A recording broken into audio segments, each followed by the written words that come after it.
আমাদের মোরালিটি, আমাদের ethical level is going down. আমাদের আধ্যাত্মিকতা, নৈতিকতা, আল্লাহর প্রতি আস্থা এবং অগাধ বিশ্বাস দিন দিন যাচ্ছে নিচের দিকে। তার বিপরীতে আমাদের গ্রিড, আমাদের জেলাসি, আমাদের অ্যারোগেন্স, আমাদের এগো is going up, it's increasing day after day. আমাদের অহংকার, আমাদের দুনিয়ার লোভ, আমাদের দাপট দেখানোর মেন্টালিটি, এগুলো দিন দিন উপরের দিকে যাচ্ছে। এই তাফসির মাহফিলগুলো অ্যারেঞ্জ করার মূল উদ্দেশ্য হচ্ছে এই সিকোয়েন্সটাকে ঘুরিয়ে দেয়া, অর্থাৎ আমাদের আধ্যাত্মিকতা যেন বাড়ে, কোরআনের টাচে এসে আমরা যেন আল্লাহওয়ালা হতে পারি। কথা বলেন। আজকে বৃহস্পতিবার না? আজকের এই রাতটা যে জুমার রাত, জানেন আপনারা? আমরা বাংলাদেশে মনে করি জুমার দিন শেষে যে রাতটা, ওইটা মনে হয় জুমার রাত। আসলে ওইটা শনিবারের রাত। ইয়াউমুস সাবত, ইয়াউমুস সাবত, ইয়াউমুল আহাদ, ইয়াউমুল ইসনাইন, ইয়াউমুল সুলাসা, ইয়াউমুল আরবিআ, ইয়াউমুল খামিস, ইয়াউমুল জুমআহ। এই হচ্ছে 7 দিনের আরবি নাম। তা আজকে হচ্ছে ইয়াউমুল খামিস। আজকে হচ্ছে ইয়াউমুল খামিস মানে বৃহস্পতিবার। কিন্তু আজকে মাগরিবের পর থেকে, সূর্য ডুবার পর থেকে যে রাতটা শুরু হয়েছে, রাতটা কিসের রাত? জুমার রাত। জুমার দিনের, জুমার সালাতের এত গুরুত্ব কেন? বিশ্বনবী জুমার দিনকে বলেছেন ঈদের দিন। কিসের দিন? কথা বলেন। আমাদের 2টা ঈদ আছে না? ঈদুল ফিতর, ঈদুল আজহা। এর পাশাপাশি জুমার দিনকেও বিষ্ণু সাল্লাল্লাহু আলাইহি ওয়াসাল্লাম বলেছেন হাদা ইয়াউমুল ঈদ, হাদা ইয়াউমুন জাআলাহুল্লাহু লাকুম ঈদান। তাবারানির হাদিস। বিষ্ণু বলেছেন এটা এমন দিন যে দিনটাকে আল্লাহ তাআলা তোমাদের জন্য ঈদের দিন হিসেবে ঘোষণা দিয়েছেন। পড়েন আলহামদুলিল্লাহ। আগামীকাল। দিনটা কবে? আগামীকাল। এটা সাধারণ দিন নয়। ফিহি খালাকাল্লাহু আদম। কালকের এই দিনটায়, এই জুমার দিনে আল্লাহ তাআলা সাইয়েদনা আদম আলাইহিস সালামকে তৈরি করেছে। সুবহানাল্লাহ। বিশ্বনবী বলেন লাম্মা খালাকাল্লাহু আদম ওয়া কানা তুলুহু 60 যিরাআন। আল্লাহ তাআলা যখন আদম আলাইহিস সালামকে তৈরি করলেন 60 হাত লম্বা করে তৈরি করলেন। সুবহানাল্লাহ। আর আমরাও যারা জান্নাতে ঢুকবো আমাদের আকৃতি থাকবে 60 হাত লম্বা। মজা করে সুবহানাল্লাহ পড়তে পারলেন না? সুবহানাল্লাহ। আল্লাহ সাইয়েদনা আদমকে তৈরি করলেন এই জুমার দিনে। আবার সাইয়েদনা আদম আলাইহিস সালামকে পৃথিবীর বুকে তিনি পাঠিয়ে দিয়েছিলেন এই জুমার দিনে। সুবহানাল্লাহ। কুল নাহবিতু মিনহা জামিআ। O Adam, go down with your wife. তোমার স্ত্রী হাওয়াকে নিয়ে পৃথিবীতে নামো। তার মানে জুমার দিন, জুমাবারের মর্যাদা বেশি না কম? বেশি। চিল্লায় বলেন বেশি না কম? বেশি। জুমার দিন সকালবেলা ফজরের নামাজের পর থেকে ফেরেশতারা যতগুলো মসজিদে জুমা অনুষ্ঠিত হয়, ওই মসজিদে ঢোকার প্রতিটা দরজার মধ্যে দাঁড়িয়ে থাকে। কারা কারা আগে আগে জুমার নামাজ পড়ার জন্য মসজিদে যায়, প্রত্যেকের নামগুলো একটা জান্নাতের রেজিস্ট্রি খাতার মধ্যে তুলে নেয়। সুবহানাল্লাহ। এই নামগুলো স্পেশালি আল্লাহর কাছে পাঠানোর জন্য। সুবহানাল্লাহ কইবেন না? সুবহানাল্লাহ। ডানে বায়ে সামনে পেছনে যতগুলো দরজা, প্রতিটা দরজায় ফেরেশতারা বসে থাকে। কে আগে আসলো নাম তুলে দেয়। তুলতে তুলতে তুলতে তুলতে খতিব সাহেব যখন খুতবা দেওয়ার জন্য মিম্বারে যেয়ে বসে যায়, ফেরেশতারা তাদের খাতা বন্ধ করে তারাও খতিব সাহেবের সামনে জুমার খুতবা শোনার জন্য বসে যায়। পড়েন সুবহানাল্লাহ। প্রথম জুমার দিন জুমার মসজিদে যে ঢুকবে, বিশ্বনবী বললেন আল্লাহর রাস্তায় একটা উট কুরবানি দিলে যেই সওয়াব, এই সওয়াব আল্লাহ আমলনামায় দিয়ে দেয়। দ্বিতীয় পর্যায়ে যে ঢুকে, বিশ্বনবী বললেন বাকারা, গরু কুরবানির সওয়াব পায়। 3 নম্বরে যে ঢুকবে, বিশ্বনবী বললেন কাবসা।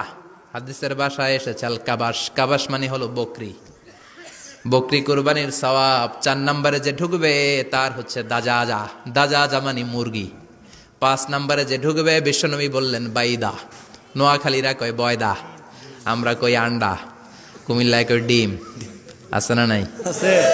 কোথাও বলে বয়দা। তো এই বয়দা আল্লাহর রাস্তায় দান করে দিলে যেই সওয়াব, 5ম ব্যক্তি ওই সওয়াব পাবে। এই 5 জনের পরে আর লেখালেখি নাই, বাকিদেরটা নরমাল এন্ট্রি করে সব ফেরেশতারা খুতবা শোনার জন্য বসে যায়। সুবহানাল্লাহ। সুবহানাল্লাহ। তো জুমার দিনে আগে আগে যাবেন তো?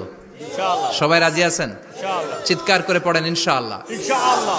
আবার বিশ্বনবী জুমার খুতবা দিতে দাঁড়ালেন। এক সাহাবী এসে বসে বলল, বিশ্বনবী বললেন কম, দাঁড়াও। 2 রাকাত পড়ছো? সাহাবী কয় না, পড়ি নাই। বিশ্বনবী বললেন ইরকা রাকাতান, 2 রাকাত পড়ো। সাহাবী 2 রাকাত পড়া শুরু করলেন। বিশ্বনবী আবার খুতবা দেওয়া শুরু করলেন। খুতবার নিরবিচ্ছিন্নতাকে ভঙ্গ করে বিশ্বনবী তাকে দাঁড়াতে বললেন, 2 রাকাত নামাজ পড়তে বললেন। ফজরের সালাত জামাতে পড়তে হবে। সিওয়াক মেসওয়াক করা, মাতহারাতুন লিল ফাম মারদাতুন লির রব। মেসওয়াক করলে দাঁত পরিষ্কার থাকে, আল্লাহ খুশি হয়ে যায়। বিশ্বনবী বলেছেন যদি আমার উম্মতের জন্য কষ্ট না হতো প্রত্যেক নামাজের আগে মেসওয়াক করা আমি ফরজ করে দিতাম। আতিব, জুমার দিনে সুগন্ধি লাগিয়ে যাওয়া সুন্নাত। লাগাবেন? লাগাতে রাজি আছেন? ইকসারুস সালাহ আলান নবী, বিশ্বনবীর উপর বেশি বেশি দুরূদ পড়া। বিশ্বনবী বলতেন জুমার দিন শ্রেষ্ঠ দিন, এই দিন আমার উপর বেশি বেশি দুরূদ পড়ো। ফাইন্না সালাতাকুম মা'রুদাতুন আলাইয়া, কেননা তোমরা যে আমার উপর দুরূদ পড়ো, কিয়ামতের আমি মরে যাওয়ার পরে এই দুরূদগুলো কে পাঠিয়েছে তার নাম, তার বাবার নাম সহ ফেরেশতারা আমার কবরে দিয়ে আসে। সুবহানাল্লাহ। সাহাবারা বললেন ইয়া রাসূলুল্লাহ কাইফা সালাতুনা মা'রুদাতুন আলাইক, আপনি মরে যাওয়ার পরে আমাদের দুরূদ কেমন করে আপনি দেখবেন? ওয়াকাদ আরিমতা, আপনি তো পচে গলে মাটির সাথে মিশে যাবেন। বিশ্বনবী বলেন ইন্নাল্লাহা হাররামা আলাল আরদি আন তাকুলা আজসাদাল আম্বিয়া, নবীদের লাশকে খেয়ে ফেলা, নবীদের লাশকে পচিয়ে ফেলা জমিনের সব মাটির জন্য আল্লাহ হারাম করে দিয়েছে। নবীদের লাশ পচে না, নবীদের লাশ গলে না। যারাই বিশ্বনবীর উপর দুরূদ পড়বেন, আপনার নাম সহ, আপনার বাবার নাম সহ, মালাইকাতু সাইয়াহিন, একদল ফেরেশতা আছে শুধু রাউন্ড দেয় গোটা ওয়ার্ল্ডে। কারা বিশ্বনবীর উপর দুরূদ পড়েছে, এই দুরূদ নিয়ে, এই নাম নিয়ে বিশ্বনবীর কবরে তারা পৌঁছে দেয়। চিল্লায় পড়েন আল্লাহু আকবার। এরপরে বিশ্বনবী বলতেন জুমার দিনে সূরাতুল কাহাফ পড়বা, কাহাফ পড়া সুন্নাহ। সূরাতুল কাহাফ পড়তে রাজি আছেন? আগামীকাল রাজি আছেন তো? 18 নম্বর সূরা, কোরআনের একেবারে মাঝখানের সূরা। আলহামদুলিল্লাহিল্লাযী আনজালা আলা আবদিহিল কিতাবা ওয়া লাম ইয়াজআল লাহু ইওয়াজা, এই আয়াত দিয়ে শুরু হয়েছে, শেষ করা হয়েছে ফামান কানা ইয়ারজু লিকা রাব্বিহি ফালইআমাল আমালান সালিহা ওয়া লা ইউশরিক বিইবাদাতি রাব্বিহি। আর মাঝখানে আছে ওয়ালিয়াতালাত্তাফ। হাফেজ সাহেবরা উত্তর দাও, মাঝখানে আছে কি? কথা কন। ওয়ালিয়াতালাত্তাফ একটা শব্দ আছে সূরা কাহাফের মাঝখানে। কোরআনের সব জায়গায় এক ফন্টে আয়াতগুলো লেখা, কিন্তু ওয়ালিয়াতালাত্তাফ মোটা করে লেখা আছে না? ডবল ফন্টে লেখা, মোটা, কারণ এটা কোরআনের একেবারে মাঝখানে অবস্থিত এই শব্দটা ওয়ালিয়াতালাত্তাফ। এর আগে যত শব্দ এর পরে তত শব্দ, এর আগে যত কোরআনের অক্ষর এর পরে তত অক্ষর। সুবহানাল্লাহ বাড়িতে গিয়া সুবহানাল্লাহ। বিশ্বনবী বললেন সূরাতুল কাহাফ যে তেলাওয়াত করবে ইয়াকুনু লাহু নূর, এই সূরাতুল কাহাফ কিয়ামতের দিন তার সামনে বিশাল একটা আলো হয়ে আসবে। এই আলো দিয়ে পুলসিরাত পার হয়ে ওই বান্দা জান্নাতের ভেতরে ঢুকে যাবে। আবার বিশ্বনবী বলেন যারা সূরাতুল কাহাফের প্রথম 10 আয়াত তেলাওয়াত করবে জুমার দিন, শেষের 10 আয়াত যারা জুমার দিন তেলাওয়াত করবে, দাজ্জালের ফিতনা থেকে তাদেরকে মুক্ত রাখবে কে? আল্লাহ। সুবহানাল্লাহ পড়বেন না? সুবহানাল্লাহ। কালকে সূরাতুল কাহাফ দিয়ে সকাল শুরু করতে রাজি আছেন? সবাই রাজি?